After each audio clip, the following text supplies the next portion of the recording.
The legendary Darby Munro won 3 cups, the first being on the immortal Peter Pan in 1934. And Sir Simper is holding his position on the rails too.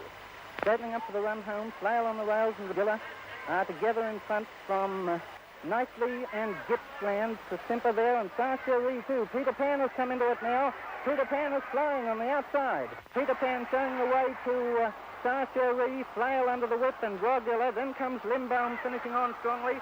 And Broad Arrow is finishing well too. It looks like Peter Pan will win it. Peter Pan is well clear, about half a furlong from the post, and he'll win it all right. A magnificent victory.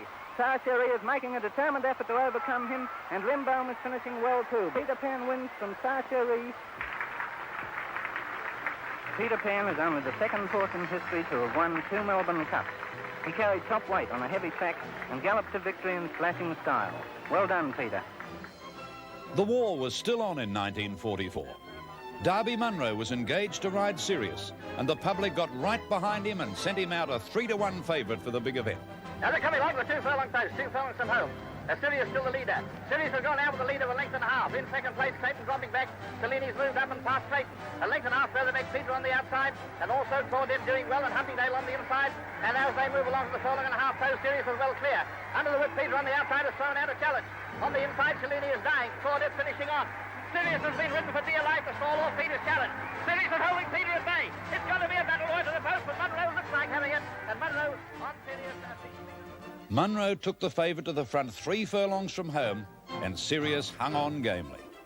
2 years later, Russia brought up his treble. Now for the cup.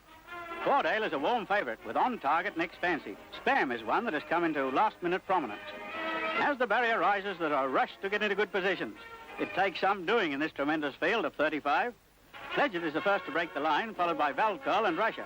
Spam, though well away, soon drops to the rear, as does Cordale.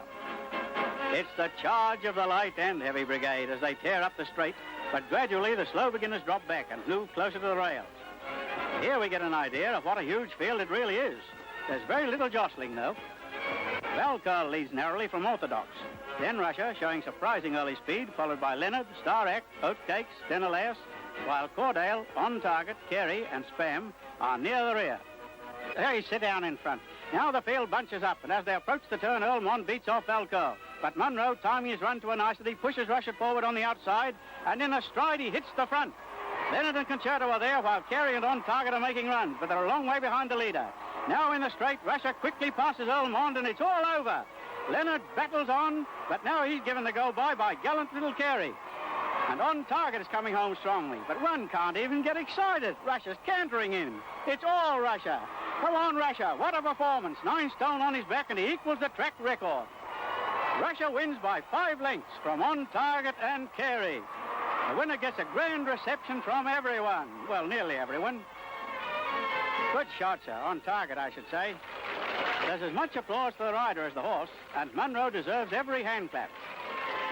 Russia looks as though he'd put a veto on all this fuss. Darby Munro received the congratulations of their Royal Highnesses, and trainer and part owner Ted Hush received the cup.